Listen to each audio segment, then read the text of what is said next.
उलझन में फंस करके यूं वक्त न गवाया करो। दुनिया को रिझाते हो, मालिक को रिझाया करो। कर शुक्र अदा उसका, जो मोल मिला। प्रेमी बन दुनिया में, तू अपना फर्ज निभा। वो तो अंग संग है तेरे, उसे लगाया करो। दुनिया को रिझाते हो, मालिक को रिझाया करो। इस तन को सजाते हो, कभी मन को सजाया करो।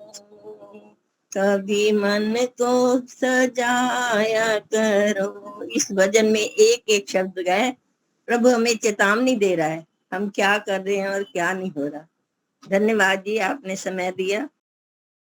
बहुत अच्छा माता जी, बहुत अच्छा भजन था आपका धन्यवाद। तो आज का हमारा प्रवचन सुनने का समय है श्रुति जी को, तो हम आमंत्रित करते हैं श्रुति जी, आप अपना मंतव्य प्रस्तुत करें। धन्यवाद दीपालिका जी। सभी आर्यजनों को सादर नमस्ते। मुनि जी एब्सेंट हैं और आपने बताया मौन शिविर में गए हुए हैं, तो चलिए ईश्वर उनकी साधना सफल करें। सच में मौन रखना एक बहुत जीवन का उत्तम कार्य है, और मौन से कहते हैं बहुत ही ज्ञान बढ़ता है, हम अपने स्वरूप को पहचानते हैं, और सबसे बड़ी बात उस ईश्वर के सानिध्य से जुड़ जाते हैं। तो हम लोग को मौन अवश्य थोड़ी देर के लिए तो रखना ही चाहिए। घर में भी हम प्रयास करें तो धीरे धीरे प्रयास को हम बढ़ा सकते हैं। तो मुनि जी की इस बात से हमें बहुत प्रेरणा मिलती है। थोड़ा सा मौन रखें तो हमारा स्वास्थ्य भी सही रहे और हम ईश्वर के नजदीक रहने का प्रयास करेंगे। आइए थोड़े से विचार में रखूंगी। अभी माता जी ने बड़ा सुंदर भजन सुनाया, दुनिया को रिझाते हो मालिक को रिझाया करो। सच में उस प्रिय प्रभु के पास जाना है तो उसको रिझाने के लिए अनेक कार्य कीजिए। उत्तम कार्य करेंगे प्रभु अपने आप ही हमारी तरफ हो जाएंगे, और यदि हम बुरे कार्य करते हैं, अपने स्वार्थ के कार्य करते हैं, ईश्वर हमसे अपने आप दूर हो जाते हैं। तो आइए थोड़े से विचार रखती हूँ मैं। आज ये हम लोग पढ़ते हैं, अब आजकल सत्संग भी चल रहा है इस विषय पर, श्रावणी उपाकर्म का वैदिक स्वरूप। थोड़े से मैं विचार इस विषय में रखना चाहूंगी। हम लोग ये उत्सव प्रियता जो होती है आर्य बंधुओं, भारत की बहुत महत्वपूर्ण विशेषता रही है, क्योंकि भारत जैसे महान देश में हम अलग अलग प्रकार के उत्सव मनाते हैं, पर्व है, अलग अलग तरह से खुशियां मनाने का हमें अवसर प्राप्त होता है। पर्व हमारी भावनात्मक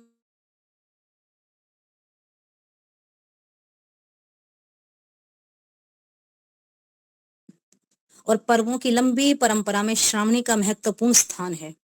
वैदिक चिंतन की यदि हम बात करते हैं, वैदिक चिंतन परंपरा के अनुसार इस पर्व को मनाने का जो संबंध वेदाध्ययन से है।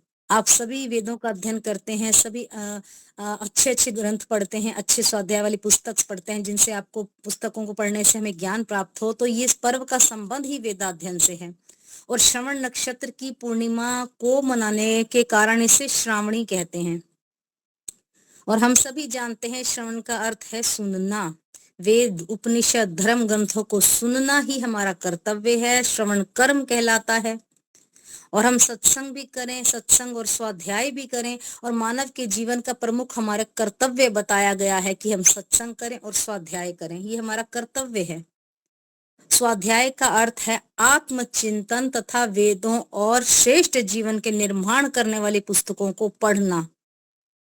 आज हमारे पास समय नहीं है कि हम थोड़ा सा भी स्वाध्यायशील बने, अपने जीवन को श्रेष्ठ बनाएं, अच्छी पुस्तकों का हम अध्ययन करें ताकि हमारा जीवन उन्नत बन सके। यदि हम कुछ पढ़ते भी हैं तो उसको आत्मसात करें, जीवन में हमारे लिए बहुत महत्वपूर्ण है। और पढ़े हुए को अपना बना लेना यही स्वाध्याय है।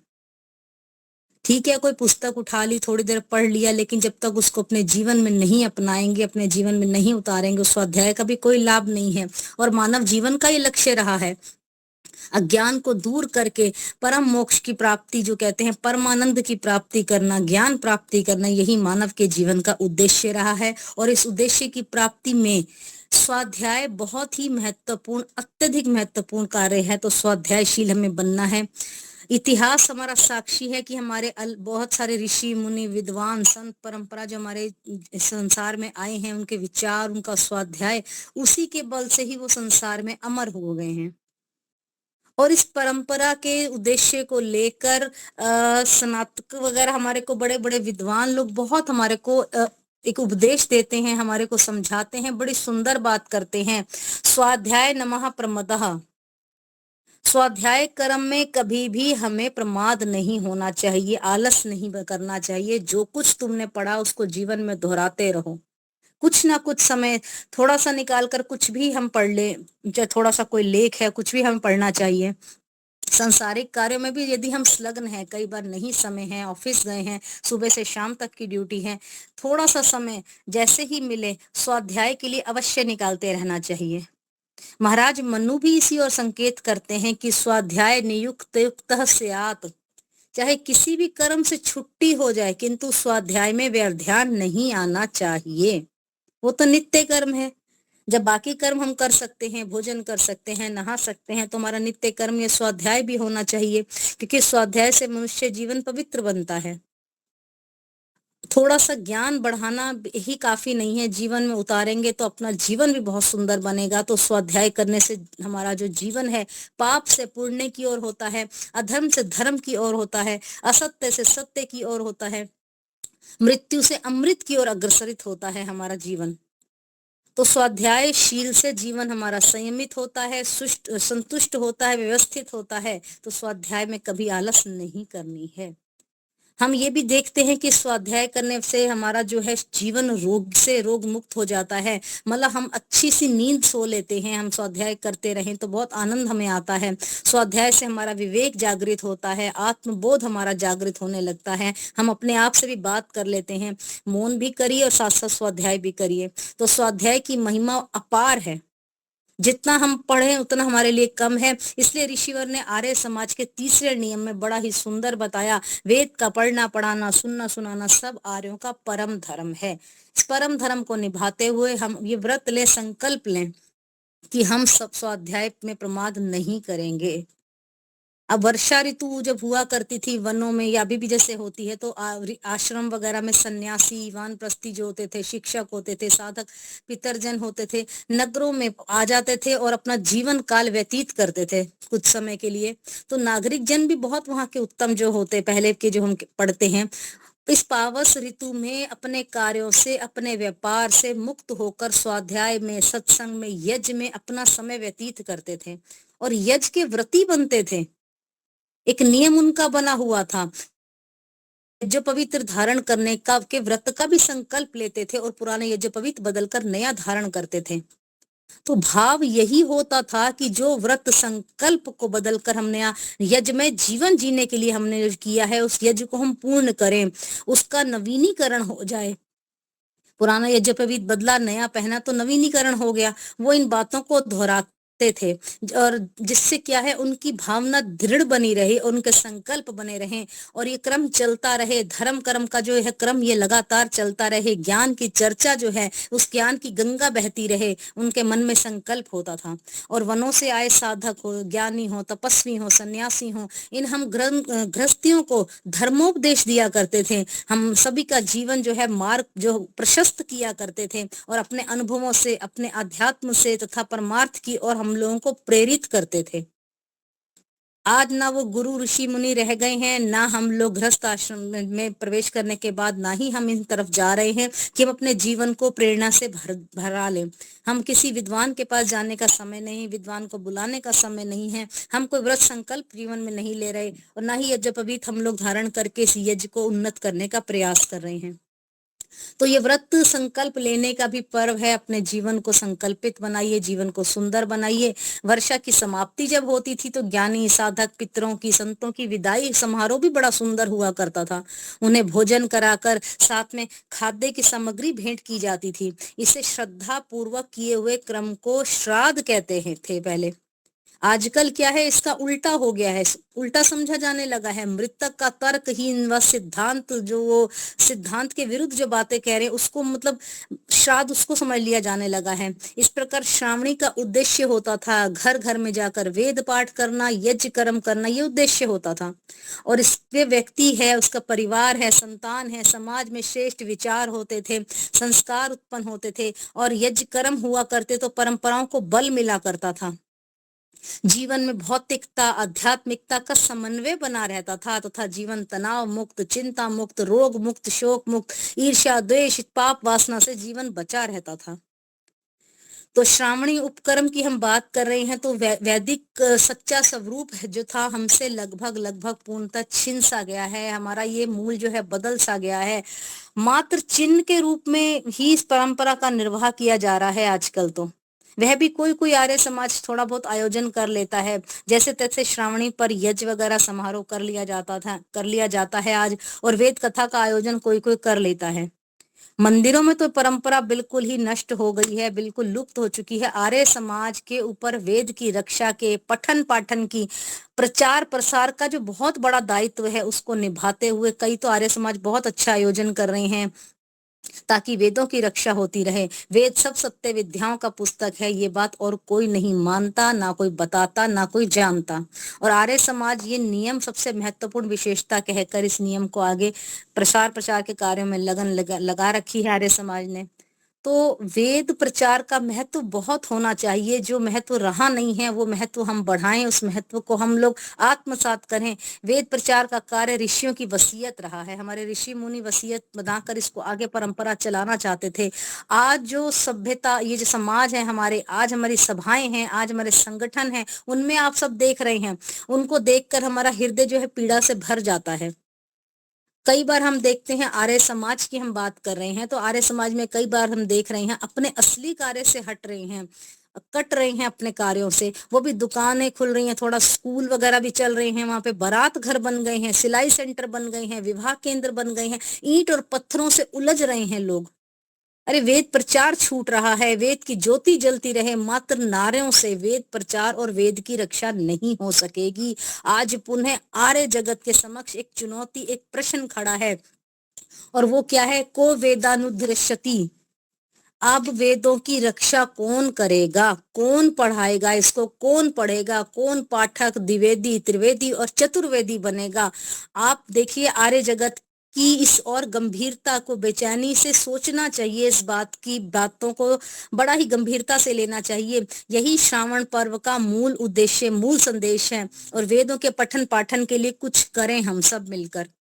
वेद ज्ञान से जीवन, हमारा परिवार, हमारा समाज, हमारे मंदिर, इन सबको जोड़ना पड़ेगा। वेद परंपरा की रक्षा कौन करेगा, इस ओर हमें बहुत ध्यान करना पड़ेगा। तो हमारा सभी का एक उद्देश्य होना चाहिए, वेदों की रक्षा, वेदों को संरक्षित करके वेदों की बातों को अपने आगे आने वाले बच्चों को बताना और उसके अनुसार अपने जीवन को चलाना हमारा एक उद्देश्य होना चाहिए। दूर होते जा रहे हैं हम स्वाध्याय से। और अंत में कहूंगी, इस पर्व का उद्देश्य और संदेश क्या होना चाहिए कि समय के प्रबल प्रभाव में बहुत कुछ छूट फूट जाता है तथा टूट जाता है, क्योंकि समय बहता रहता है निरंतर, समय को रोक नहीं सकते। यही हमारे पर्वों में सामाजिक जीवन मूल्य, आदर्श, संस्कार आदि के साथ हुआ है। मूल चेतना हमारी छूट गई है, हमारे मूल आदर्श छूट गए हैं, हमारे संस्कार पीछे रह गए हैं, हम जीवन मूल्यों में निरंतर गिरते जा रहे हैं। हम वास्तविक स्वरूप को, अपने ध्येय को भूल रहे हैं। परंतु हम क्या है, आज की डेट में हम लोग रूढ़ियों में, कल्पित घटनाओं में, अंधविश्वासों में ही हम बहते चले जा रहे हैं। बहुत सी ऐसी जगहों पर हम देख रहे हैं अंधविश्वास बढ़ता चला जा रहा है। शिव पार्वती की काल्पनिक कथाएं जोड़कर डांस किए जा रहे हैं, बिना बात के गंदे नाच हो रहे हैं। और उनके लोगों के दिमाग में, जहां अविद्या ज्यादा है, वहां लोगों के दिमाग में बैठा दिया जाता है कि यदि आपने ये कार्य ना किए तो शंकर भगवान जी भी नाराज हो जाएंगे। और उनके चरित्र को कोई पढ़ के तैयार नहीं है पढ़ने को, उनके जीवन चरित्र की बातों को अपनाने को कोई तैयार नहीं है। लेकिन इन पर्वों को बड़े फूहड़ तरीके से मना रहे हैं। कोई तीज का पर्व भी है तो कोई ऐसे महाशिवरात्रि, बहुत ही गलत तरीके से। अब इन रस जो पर्व हैं उनमें ना वो रस रहा है, ना आनंद रहा है, ना मस्ती रही है, ना भावना रही है, ना कोई उत्साह रहा है, ना कोई मेल जोल रहा है।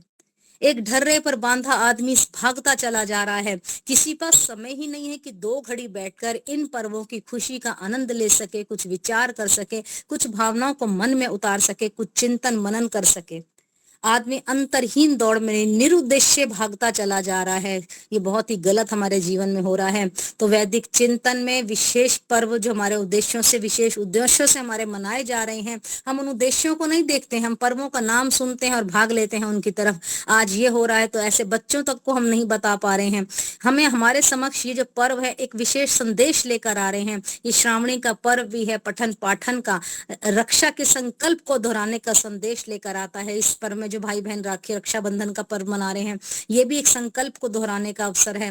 वेद जो है चिंतन प्रेरित हमारे को करता है, वेद कि हम स्वाध्याय करें, सच्चे अर्थ में मानव बनकर हम जीवन को सुखी बनाएं। बहुत गहराई वाली बात है। वेद ज्ञान प्रभु की कल्याण वाली वाणी है। इस वाले ज्ञान से हम सारी मानवता सुखी रह सकती है, आनंदित रह सकती है। वेद का चिंतन प्राणी मात्र के लिए है, जानवरों के लिए तो है नहीं। तो हम क्यों ना प्रयास करें, उसका चिंतन मनन करें। आज हमारे संसार में कुरीतियां, जो कुविचार फैल रहे हैं, उससे ही व्यक्ति दुखी है। तो मंगल में श्रेष्ठ विचार हो, हमारे जीवन हमारा पवित्र हो। इन विचारों का हम देख रहे हैं सर्वथा आजकल अभाव हो रहा है। जगह जगह अच्छे विचार आप देख लीजिए, देखने को ही नहीं मिल रहे हैं। तो वैदिक चिंतन हमारे को अच्छे विचार देता है। वैदिक चिंतन हमारे जीवन को सुंदर बनाता है, पवित्र बनाता है, श्रेष्ठ बनाता है। श्रेष्ठ बनाने का मार्ग हमें दिखा रहा है। तो श्रावणी उपक्रम इन्हीं वैदिक विचारों का प्रचार प्रसार का पर्व है। श्रावणी उपक्रम को इसलिए हम मनाएं कि हम प्रचार प्रसार के कार्य में आगे बढ़ें। इसकी महत्ता, इसकी उपयोगिता तभी सार्थक है जब हम अपने जीवन में सत्संग, स्वाध्याय, साधना, सेवा, श्रेष्ठ कार्य, इन सबके साथ जुड़े रहें, जीवन को उन्नत बनाएं। यही वैदिक श्रावणी का रूप है, यही हमारा वैदिक सच्चा स्वरूप है। तो यही थोड़े से विचार मैं पढ़ रही थी कि हम लोग जागें, उठें और आर्य बने, अपने देश के कार्य करने के लिए आगे आए। हम स्वाध्याय स्वयं करेंगे तो हमारे को देखकर हमारे परिवार में भी सब स्वाध्यायशील बनेंगे। तो आइए, ये संदेश थोड़ा सा मैं रखना चाहती थी, थोड़े से विचार मेरे मन में थे। अब 2 पंक्तियां कहकर अपनी वाणी को विराम देती हूँ। आदरणीय लीला माता जी के सुंदर विचारों को भी श्रवण करेंगे। वेद स्वाध्याय सत्संग करते रहो, एक दिन प्राप्त सद्ज्ञान हो जाएगा। वेद स्वाध्याय सत्संग करते रहो, एक दिन प्राप्त सद्ज्ञान हो जाएगा। शांति होगी, परम भ्रांति मिट जाएगी। शांति होगी, परम भ्रांति मिट जाएगी। पाप तापों का अवसान हो जाएगा। वेद स्वाध्याय सत्संग करते रहो। फूल जो ही खिला बाग सुरभित हुआ, मस्त भंवरों की आने लगी टोलियां। फूल जो ही खिला बाग सुरभित हुआ, मस्त भंवरों की आने लगी टोलियां। सद्गुणों की सुगंधी लुटाते चलो, सद्गुणों की सुगंधी लुटाते चलो। सारी जगती में सम्मान हो जाएगा। वेद स्वाध्याय सत्संग करते रहो, एक दिन प्राप्त सद्ज्ञान हो जाएगा। तन से सेवा करो, मन से सद्भावना, धन से हरिये दुखी दीन की दीनता। तन से सेवा करो, मन से सद्भावना, धन से हरिये दुखी दीन की दीनता। करिए संतुष्ट भगवान के पुत्रों को, करिए संतुष्ट भगवान के पुत्रों को। तुमसे संतुष्ट भगवान हो जाएगा। वेद स्वाध्याय सत्संग करते रहो, एक दिन प्राप्त सद्ज्ञान हो जाएगा। शांति होगी, परम भ्रांति मिट जाएगी। पाप तापों का अवसान हो जाएगा। वेद स्वाध्याय सत्संग करते रहो। आज चहुओर है आपदा की घड़ी, आर्य तुम पर है जिम्मेदारी बड़ी। आज चहुओर है आपदा की घड़ी, आर्य तुम पर है जिम्मेदारी बड़ी। आप हैं जगत पूर्ण कर्तव्यरत, आप हैं जगत पूर्ण कर्तव्यरत। सारी जगती में राष्ट्र पूर्ण उद्धार हो जाएगा, वेद स्वाध्याय सत्संग करते रहो। एक दिन प्राप्त सद्ज्ञान हो जाएगा, शांति होगी परम भ्रांति मिट जाएगी। पाप तापों का अवसान हो जाएगा, वेद स्वाध्याय सत्संग करते रहो। बहुत बहुत धन्यवाद दीपालिका जी, और धन्यवाद। बहुत बहुत धन्यवाद आपका श्रुति जी, बहुत अच्छा आपका प्रवचन होता ही है। अच्छा शक्ति में आगे बढ़ाता रहे, इसी तरह बहुत उच्च पर पहुंचो। तो अभी हमारा समय है लीला माता जी को सुनने का, तो हम आमंत्रित करते हैं लीला बहन, आप अपना प्रवचन प्रस्तुत करें। गायत्री मंत्र से ईश्वर स्तुति प्रार्थना उपासना करेंगे। ओम भूर्भुवस्वः तत्सवितुर्वरेण्यं भर्गो देवस्य धीमहि धियो यो न प्रचोदयात्। सबका रक्षक, जगत के सब जीवों का आधार, जो प्राणों से भी प्रिय और स्वयंभू है, जिसके संसर्ग से संसार के सारे प्राणी सभी क्लेश और दुखों से मुक्त हो जाते हैं, जो नानाविध जगत में सर्वत्र व्यापक होकर सबका पालन और पोषण करता है, सकल जगत का उत्पादक, सब ऐश्वर्य का दाता, जिसकी प्राप्ति में सभी की सब आशाएं एवं अभिलाषाओं की पूर्ति है, उस पवित्र परमात्मा के पवित्र तेज को हम अपने हृदय में धारण करते हैं। वो परमात्मा हमारी बुद्धियों को निकृष्ट मार्ग से निवृत्त करके उत्कृष्ट मार्ग की ओर प्रेरित करें। समागम संचालिका बेन दीपालिका जी, वंदनीय मातृशक्ति, धर्म प्रेमी सज्जनों, बहुत अच्छी चर्चा सुन रहे थे हम स्वाध्याय के बारे में, वेद स्वाध्याय के बारे में। हमारा देश आर्यावर्त देश में वेद का अध्ययन अध्यापन की परंपराएं थी, और ये परंपराएं इतनी ऊंची थी कि बहुत शताब्दियों तक ये परंपरा चलती रही और वैदिक ज्ञान का प्रचार प्रसार होता रहा। लेकिन एक समय ऐसा भी आया कि हमारे चरित्रों में, हमारे आर्यावर्ती आर्य लोगों के चरित्र में और पुरुषार्थ में कमी आ गई, जिसके कारण वैदिक परंपराएं लुप्त होती गई और अनार्ष परंपराएं, अवैदिक परंपराएं आती रही।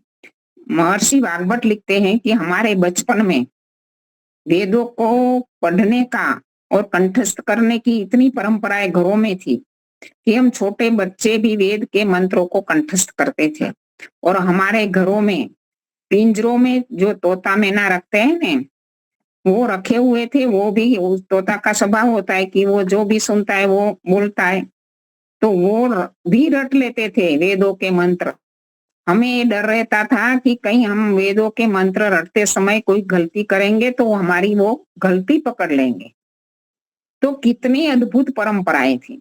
और ये चतुर्मास होता था, 4 मास तक, लंबे काल तक ऋषि मुनि वानप्रस्थी सब नगरों में वर्षा की बहुतायत होने के कारण आकर क्षत्रियों को, वैश्यों को, ब्राह्मण सबको ये वेदों का अध्यापन करवाते थे। वेदों का स्वाध्याय होता था और प्रतिवर्ष होता था।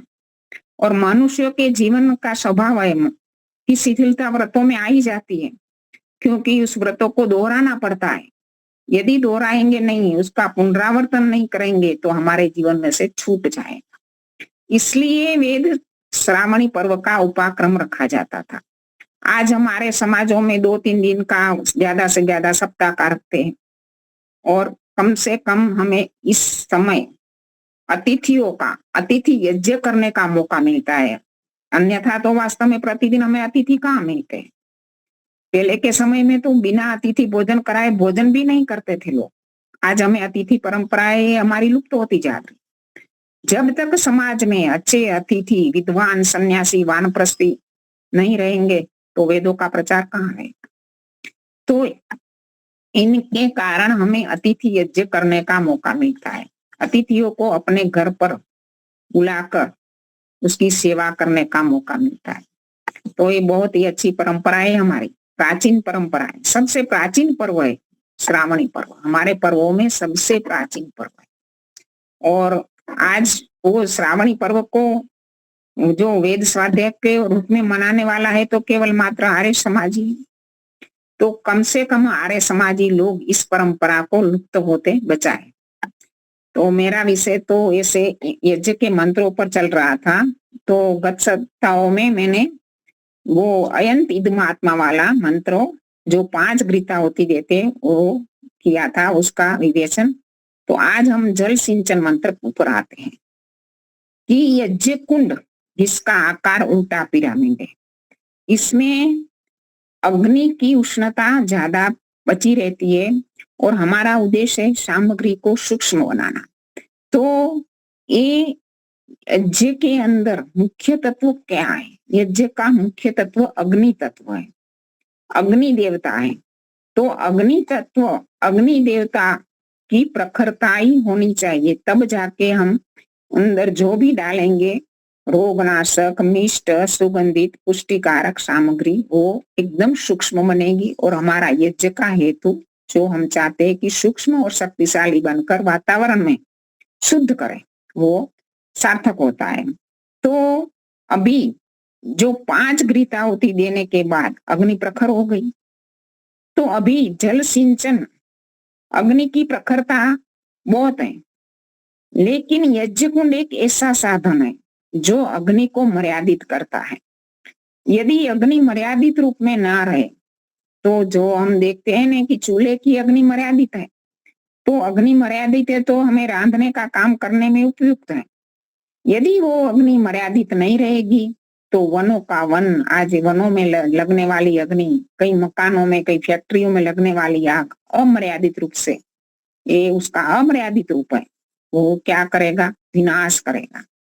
वायु का अमर्यादित रूप होता है तो वावाजोड़ा के रूप में विनाश करता है। पानी का अमर्यादित रूप है तो बाढ़ के रूप में तबाही कर देता है। तो कोई भी चीज हमारे जीवन में भी जब मर्यादा में रहेगी ना, तभी जाके हम उसका सुख लाभ ले पाएंगे। चाहे कितना ही अच्छा भोजन क्यों ना हो, लेकिन यदि हम मर्यादा में उसका ग्रहण करेंगे तो ही हमारे जीवन के लिए सुखदायक होगा। भोगों में रोग हैं क्योंकि हम अमर्यादित रूप में ग्रहण करते हैं, अन्यथा तो भोग हमारे शरीर के पोषण के लिए, लेकिन अमर्यादा ही हमारे जीवन के लिए दुखदायी है, जो मर्यादा से बाहर हो जाते हैं। कोई भी कार्य जब अमर्यादित रूप में करते हैं, हम बहुत लंबे समय जागते हैं, उजागरा करते हैं, तो भी हमारे शरीर के लिए नुकसानकारक है। इसी प्रकार खाना पीना, सोना, ज्यादा सोते हैं तो भी, अमर्यादित रूप में सोते हैं तो भी वो ठीक नहीं। तो हर एक चीज के अंदर मर्यादा होनी चाहिए। जीवन का बहुत सा भाग आज के युवक लाखों पति, करोड़ों पति बनाने में अपने जीवन को लगा देते हैं, ना रात देखते, ना दिन देखते, लगते रहते, ना अपने शरीर के स्वास्थ्य को देखते। बाद में जब पैसा तो धन तो कमा लिया, लेकिन अपना स्वास्थ्य गिर जाता है। अमर्यादित रूप में कोई भी काम करेंगे नहीं तो वो सुखदायक नहीं होगा। तो हमें एक ही बात देखना है कि हमारा जीवन भी मर्यादा में रहे, और अग्नि का उष्णता को मर्यादा में रखने के लिए जल जरूरी है, क्योंकि जल का गुण शीतलता है। तो हम हवन कुंड के आसपास चारों ओर जल का छिड़काव करते हैं। वो अग्नि की जो उष्णता है, प्रखरता है, उसमें कुछ मर्यादा में आ जाती है। और इसके साथ भी वो क्रिया करते समय भी हम मंत्र पाठ करते हैं, क्योंकि बिना मंत्र पाठ कोई क्रिया यज्ञ में नहीं हो रही। मंत्र पाठ करने के पीछे का ऋषि का उद्देश्य है कि केवल मात्र ये हमारा यज्ञ कर्म भौतिक ना रह जाए, लेकिन आध्यात्मिक भी बने। केवल मात्र भौतिक उन्नति के लिए नहीं है, आध्यात्मिक उन्नति भी होनी चाहिए। तो इसमें हम जल सिंचन करते समय पूर्व दिशा में बैठा हुआ यज्ञ करता अपने दाहिने हाथ में जल लेकर दक्षिण से उत्तर की ओर छिड़कता है। तो उसी समय हम मंत्र पाठ करते हैं, ओम अदिते अनुमन्य स्व। तो ये क्या है, ये क्या बता रहा है? अदिते, अदिते किसका नाम है? अदिति ईश्वर का नाम है, जिसके व्रत खंडित नहीं हो रहे। ईश्वर का कोई व्रत, कोई नियम ऐसा नहीं है कि कभी भी खंडित होता हो। चाहे जन्म मरण का नियम हो, चाहे हमारे कर्म फलों का नियम हो, चाहे जन्म, युवा, जरावस्था, सारे नियम, जो ऋतुओं का नियम है, कोई भी सृष्टि की उत्पत्ति और प्रलय का नियम हो, ईश्वर ने जो भी नियम बनाए, ईश्वर ने क्या क्या दिया हमें? ईश्वर ने हमें वेदों के माध्यम से उपदेश भी दिया और सृष्टि में नियम भी है, उपदेश भी है और नियम भी है।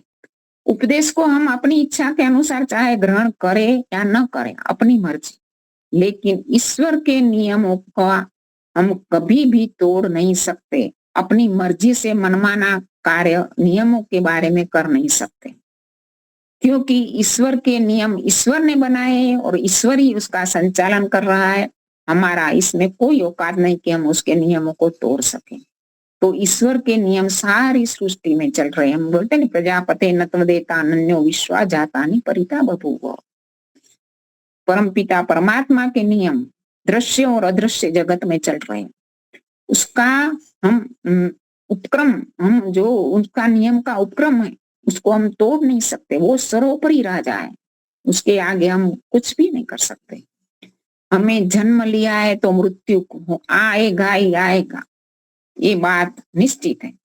हमें जो कर्म किया है उसका फल हमें भुगतना पड़ेगा ही पड़ेगा। कोई भी चीज इस कर्म फल से हमें बचा नहीं सकती। ये ईश्वर का नियम है। ईश्वर का नियमों को हम तोड़ नहीं सकते। तो क्या हमें सोचना होता है कि अदिति अनुमनुष्य, हमने जो जल, ये जीवन है। जीवन हमारे क्यों हाथ, हमारे हाथ में है। जीवन हमारे हाथ में है, जन्म और मृत्यु हमारे हाथ में नहीं है। लेकिन इस जीवन में हम यदि व्रती बन जाए, ईश्वर कैसा है? व्रती है। उनके व्रतों को हम देखें। विष्णु कर्माणि पश्यत, हे जीवात्मा तू उस विष्णु के कर्मों को देख, और उसके कर्मों को देख कर क्या करना है? ईश्वर के कर्मों को जब हम देखते हैं ना, तो ये तो व्रतानि पश्पश्य, उसके व्रतों को देख कर हम अपने व्रतों को नियमित करें, अपने जीवन में नियम धारण करें। इंद्र से युज्य सखा, हे इंद्र, हे जीवात्मा, इनसे उत्तम सखा कोई है ही नहीं तेरा मित्र। ये सबसे उत्तम मित्र है। उनके संसार के अंदर जो व्रत नियम है, उनके व्रतों को देखकर तुम अपने जीवन में व्रतों को धारण कर। क्या हमारा जीवन व्रती जीवन है? हमारे जीवन में कोई व्रत से हम बंधे हुए हैं? कोई व्रत ना खाने पीने का व्रत है, क्या खाना है, कहीं नहीं खाना है, कब खाना है, कुछ खाने पीने का भी नियम नहीं है।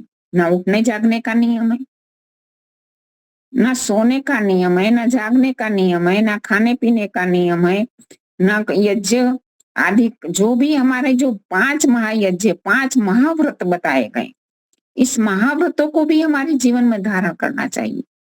अच्छे अच्छे नियमों को हम जीवन में धारण करें।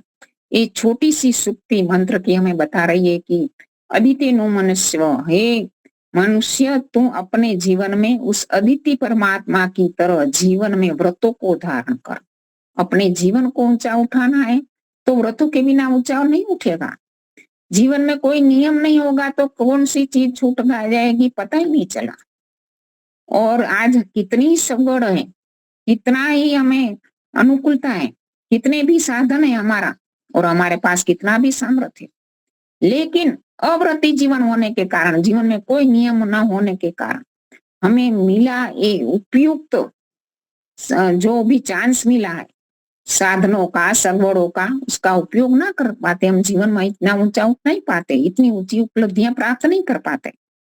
2 विद्यार्थी है, एक का नियम है ब्रह्म मुहूर्त में उठना, ईश्वर की उपासना करना, व्यायाम आदि करना, और अपने जो भी कार्य है, जो भी पढ़ने का, वो समय पर करना, तो वो अवश्य सफल होगा, आगे जीवन में आगे बढ़ जाएगा। और दूसरे विद्यार्थी के जीवन में कोई नियम नहीं, जब मन चाहा तब पढ़ा, नहीं चाहा तो छोड़ दिया, कोई नियम नहीं, कोई उद्देश्य नहीं, कोई लक्ष्य नहीं।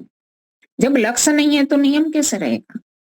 कोई व्यक्ति जब अपने जीवन में लक्ष्य निर्धारित करता है कि नहीं मुझे इतने यहाँ तक पहुंचना है, ये करना है, तब जाके उनके कार्य रूप में ये परिणित होता है। तो हमारे जीवन में नियम होना चाहिए। कोई भी संस्था बनती है तो उनमें भी नियम होता है, स्कूलों में भी नियम होता है, और कोई भी संस्था में भी नियम होता है। बिना नियम कोई फैक्ट्री, कोई उद्योग, कोई संस्था चल नहीं सकती। हमारे आर्य समाज के भी 10 नियम है। 10 नियम हमारे लिए एक सार्वभौम सार्वजनिक नियम है, उसको कोई नकार नहीं सकता। तो हमें भी अपने जीवन में व्रतों को, नियमों को धारण करना चाहिए। तो आज हम देखते हैं कि समाज के अंदर बहुत सारी बुराइयों का प्रचार, अच्छाइयों का इतना प्रचार नहीं है हो रहा, बुराइयों का प्रचार बहुत हो रहा है। बुराइयां बढ़ रही हैं। हम कहते हैं नहीं कि कितनी बुराइयां, अनाचार, भ्रष्टाचार, दुराचार, बलात्कार, और हम कहते हैं नहीं कि आज भांग है, मांस है, शराब है, ताश खेलना आदि। बुराइयां आई कहाँ से? बुराइयां का कोई प्रचार पुस्तकों के माध्यम से हुआ नहीं, बुराइयों का कोई प्रचार प्रवचनों के माध्यम से नहीं किया गया। तो बुराइयां आई कहाँ से? बुराइयों का प्रचार कैसे हुआ? बुराइयों का प्रचार संबंधित व्यक्तियों के जीवन से हुआ। चाहे अपना कोई मित्र है, एक टीनेज युवक या युवती का कोई फ्रेंड्स है, मित्र है, उनका मित्र का प्रभाव इसी एज में बहुत होता है। तो उनके जीवन के अंदर जो अच्छाई होती है ना, वो अच्छाई जल्दी नहीं आएगी, बुराई जल्दी ही आ जाएगी। क्योंकि मनुष्य का मन नीचे की ओर जल्दी जाता है, ऊपर उठने के लिए बल लगाना पड़ता है। तो ये संबंधित व्यक्तियों के जीवन से बुराई आ जाती है। एक पिता शराबी है, सिगरेट आदि पीता है, तो अपने बच्चों को कैसे बचा पाएगा? तो समाज के अंदर बुराइयां अपने आप फैल जाती है। संबंधी, सगे संबंधी और मित्र वर्तुल जिसके साथ व्यक्ति रहता है, उनके जीवन में से बुराई आ ही जाती है। तो बुराइयों का प्रचार करना नहीं पड़ता, बुराइयां आ जाती है। अच्छाइयों का प्रचार करना पड़ता है, और अच्छाइयों के लिए पुरुषार्थ भी करना पड़ता है। तो अच्छाइयां डालने के लिए हमें तप करना पड़ता है, हमें जीवन में व्रती बनना पड़ता है। कि बच्चों को बचपन से यदि हम कोई नियम में डालेंगे न, तो शुरुआत से होंगे तो इतना बहुत कठिन काम नहीं पड़ेगा। लेकिन यदि जब हम बचपन में, अभी तो बच्चा है, छोटा है, क्या करना है क्या नहीं करना है, करने दो अपने आप, जो अपने आप विकास होता है वो ही अच्छा। आज तो एक फिलोसॉफी है चल पड़ी है, बच्चों के ऊपर कोई रिस्ट्रिक्शन मत डालो, वो जो करता है वो करने दो। तो इसके कारण क्या होता है, उसके वो तो टीनेज वाला, वो तो किशोर अवस्था में, उसको पता ही नहीं है अच्छा क्या है बुराई। अपनी इंद्रियों को जो अच्छा लगता है इसमें वो बह जाता है।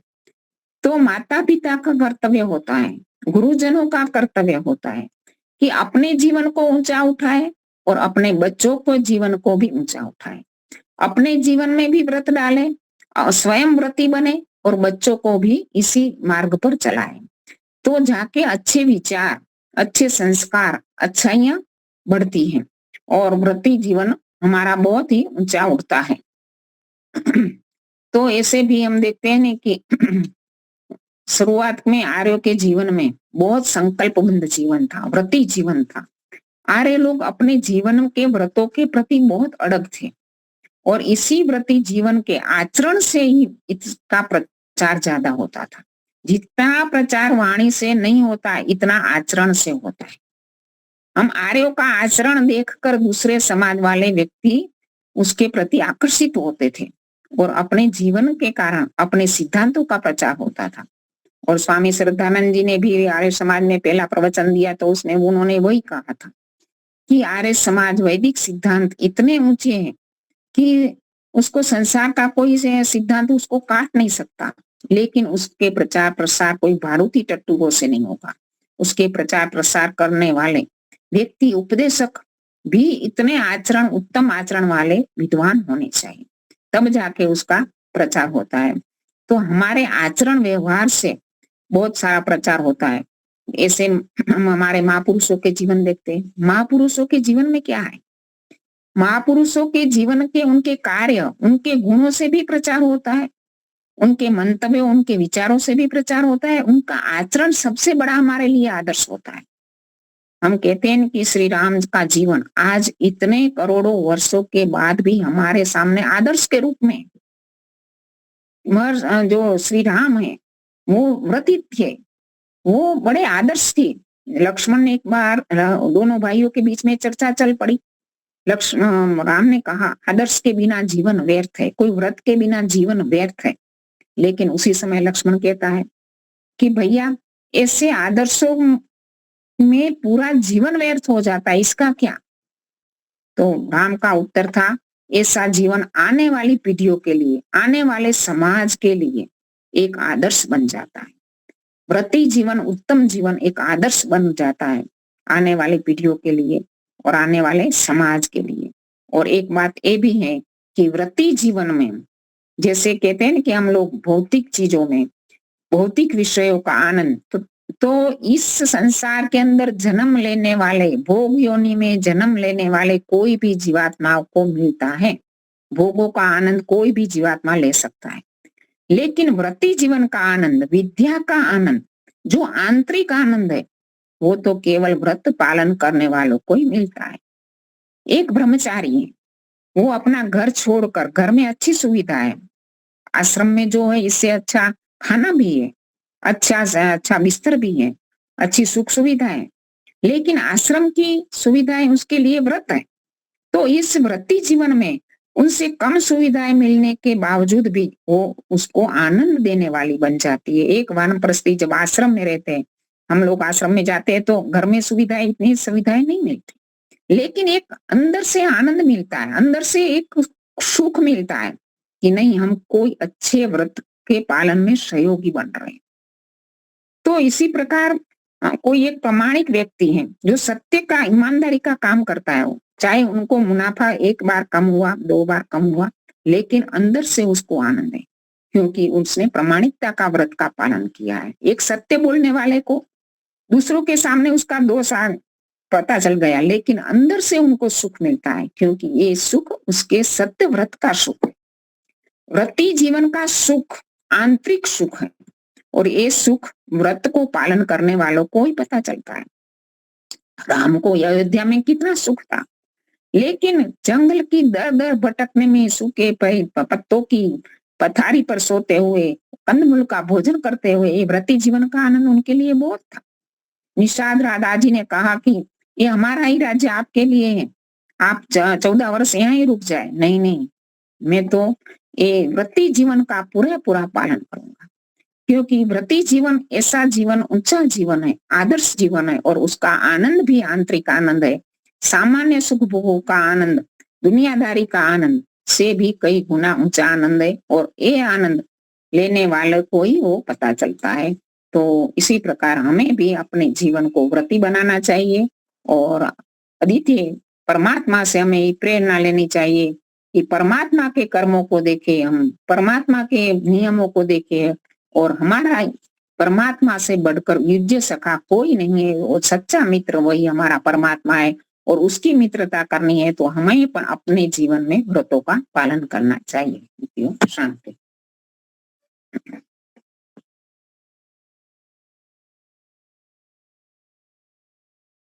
बहुत ही अच्छा बताया आपने, बहुत ही अच्छा बताया।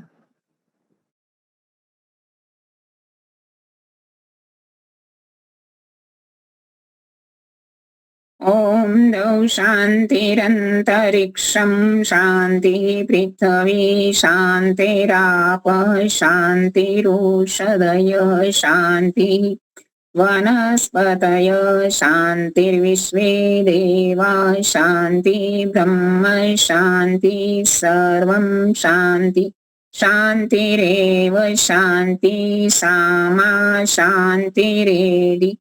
ओम शांति शांति शांति। सर्वेभ्यो नमः। सबको सादर नमस्ते, धन्यवाद जी। सबको सादर नमस्ते जी, नमस्ते, सबको धन्यवाद, सबको सादर नमस्ते जी। नमस्ते। तो नमस्ते। आज आए नहीं है मुनि, मुनि जी नहीं आए। कौन? નથી આવ્યા મહેન્દ્રભાઈ મુનિ? हाँ हाँ हाँ बराबर कहता था। ओके, दीपाली का नमस्ते मैं बधाई। एड्रेस भेजी थी आपको, तो वो जी सत्य की खोज पुस्तक नहीं आई अभी तक।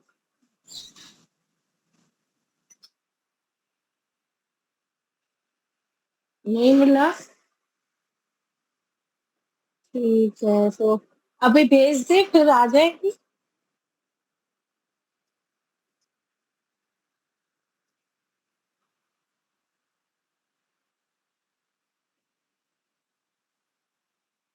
हाँ।